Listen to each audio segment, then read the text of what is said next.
voici la première photo. Et Kader m'a demandé de vous demander s'il y avait quelqu'un qui savait ce que c'était. Pas la personne, mais l'arbre. Est-ce qu'il vous rappelle quelque chose? Il parle à quelqu'un? L'arbre du Ténéré. On va mettre la deuxième. Vous avez été au musée, pour la plupart. Je pense que la forme, vous la reconnaissez. Celui-ci est l'arbre du Ténéré.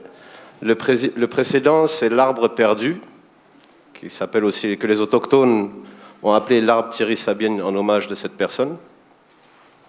Et ces deux arbres sont parmi les plus isolés du monde. Particulièrement le premier, l'arbre perdu. Le premier arbre le plus proche est à peu près 200 km de cet arbre. Tout autour, c'est que du désert, que de l'aridité, pas d'eau, rien, le néant, enfin le désert. Je vais demander la troisième photo. Qui pourrait dire de quelle communauté est cette dame? Où elle vit?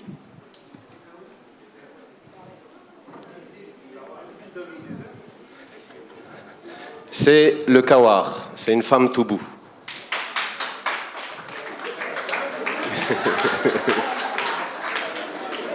Ndieski.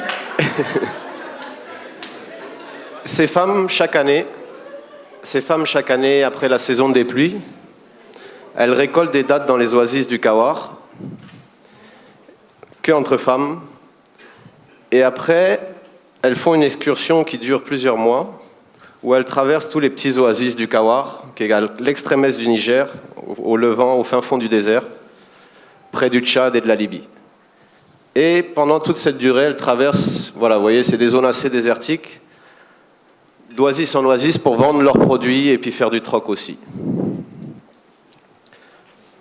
On m'a demandé de parler de la résilience. Pour tout vous dire, je ne sais pas quoi vous raconter dessus, jusqu'à aujourd'hui. Je pense qu'on est tous culturellement ou naturellement résilients.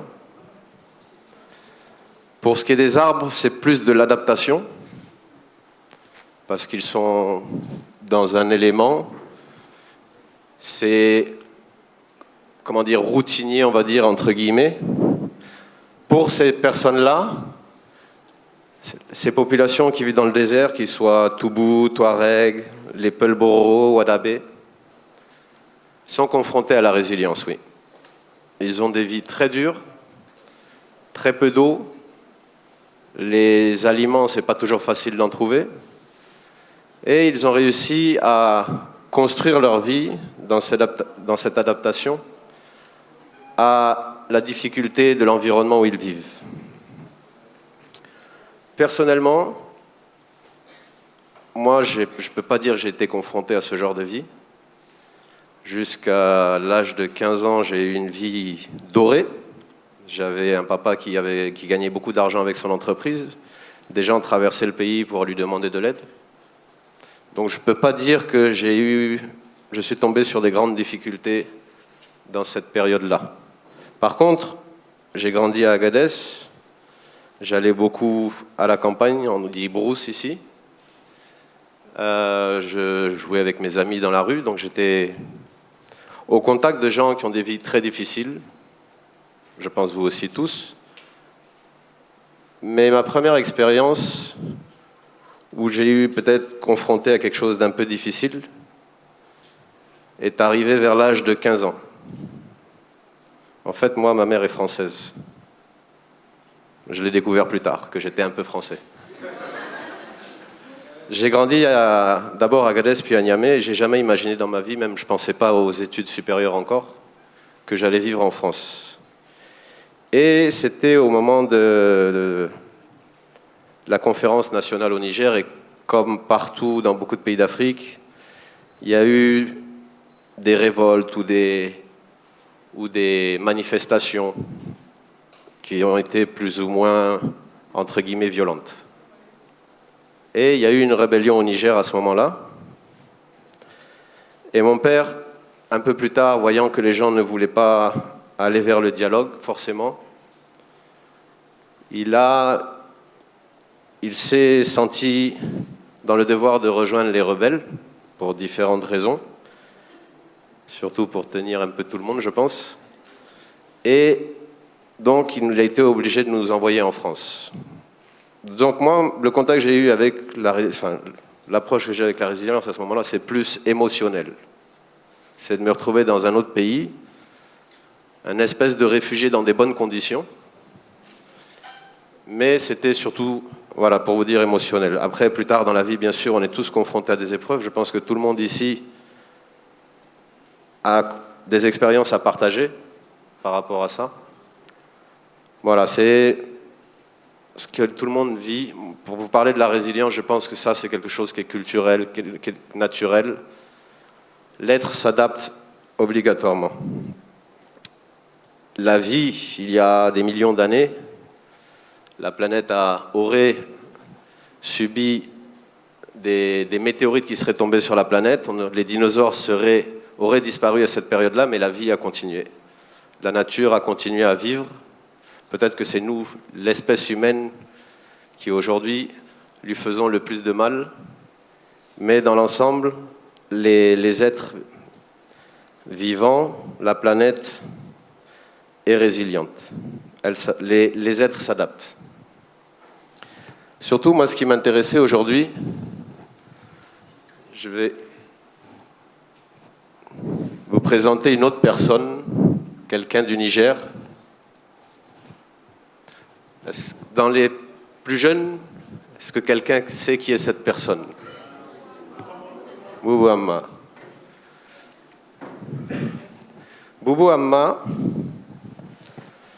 c'est une grande personnalité de l'époque contemporaine. On est un jeune pays. On va demander un autre. Voilà, Boubou Hamma, qui a dit « Le plus grand bien que l'Afrique peut apporter à notre commune humanité dans l'angoisse est son grand retard, celui-là même qui manque à l'Occident industriel pour devenir humain, plus humain. » Aujourd'hui, moi je ne suis plus vraiment dans la case de la jeunesse. Malheureusement, je commence à avoir des rides, un peu de ventre, mais je m'approche de la sagesse. Beaucoup de jeunes gens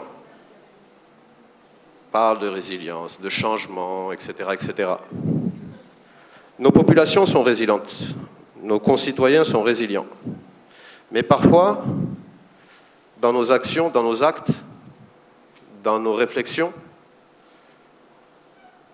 nous voulons ce changement. Nous sommes une minorité. Nous sommes une petite minorité. Nous sommes en 2019, mais il y a beaucoup de gens au Niger, dans le Sahel, dans beaucoup de pays, qui ne sont pas à la même époque. Il y a des gens, comme je vous ai montré tout à l'heure, il y a des gens qui vivent pratiquement comme au néolithique. Et nous, les changements qu'on veut, il faut qu'on les mesure.